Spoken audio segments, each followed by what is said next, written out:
then I ask everyone to please stand for a prayer.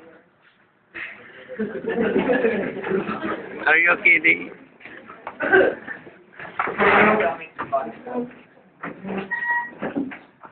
The Father, and the Son, and the Holy Spirit. Glory be to the Father, and to the Son, and to the Holy Spirit.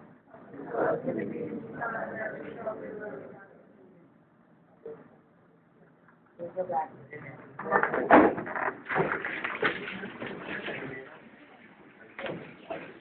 And for our speech, can I ask you a question? What is a visual aid?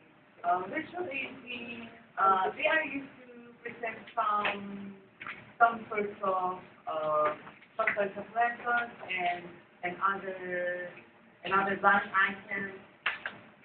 That's all. Yes. Yes, sir.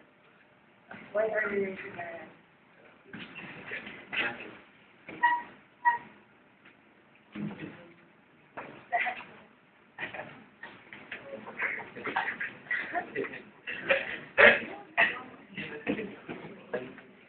Yes.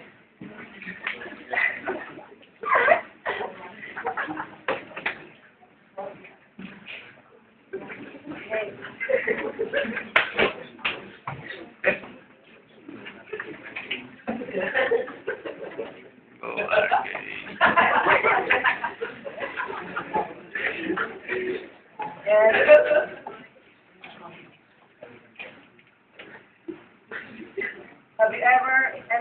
Have you ever presented with or without a visual aid? When and where is the right time to present your visual aid? How can you use it effectively in your speech? That's the questions that all of us should answer first before we use visual aids in our presentation. Because visual aids can distract or improve our speech. Because 70% of our speech are non-verbal. So it means your body language, your visual aids, and yourself are needed in a speech. Not all speech is composed of verbal only. So you need to make sure that you are prepared in presenting your visual aids. And I would like to ask my partner, Sir Arjun. Okay, first, Sir London. Can I ask a question? Can you translate the word visual into Visual is the spelling of Italian is B-I-S-W-A-L. B-I-S-W-A-L.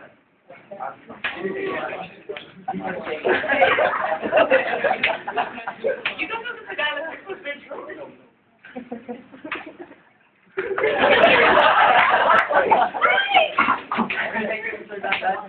You're the one who bus fellows later. Before that, I know. Okay, visual aids first. Visual aids are materials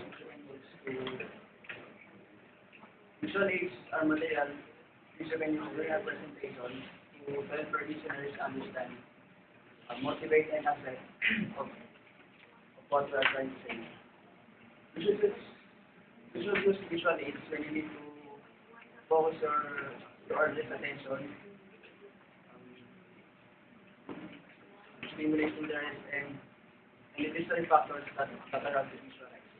For example, you need to explain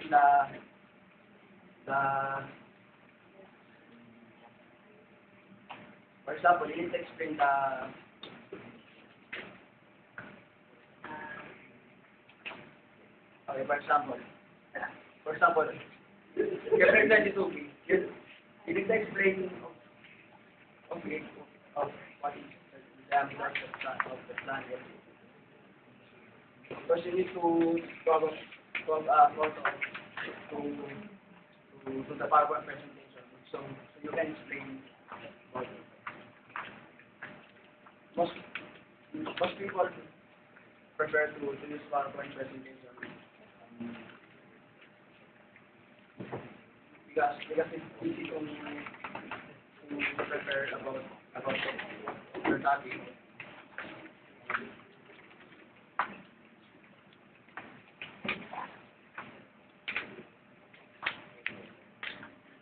The PowerPoint must be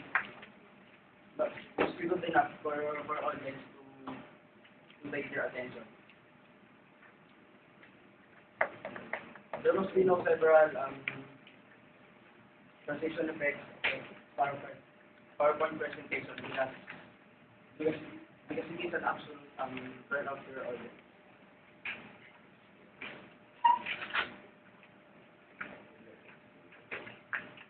You should never use visual aids when you should never use visual aids just to avoid interaction with your audience.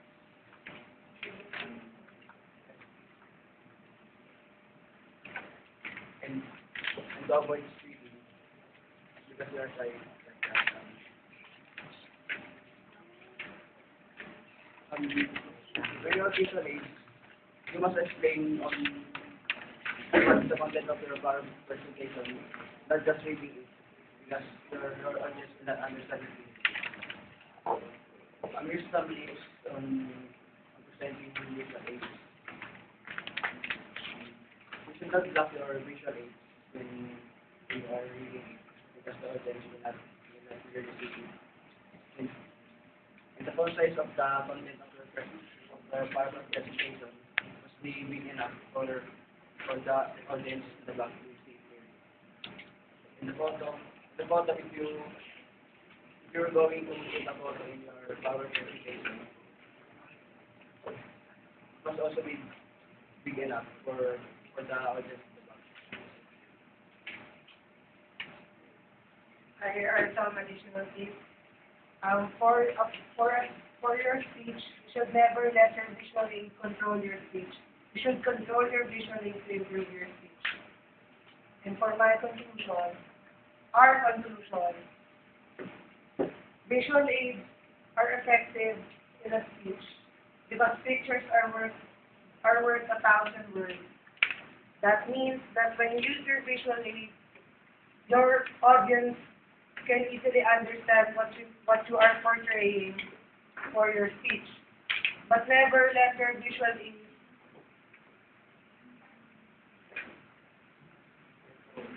control you and your audience, because what the audience needs is you and not your visual aid. So you need to improve your own self before you improve your own visual aid. Thank you.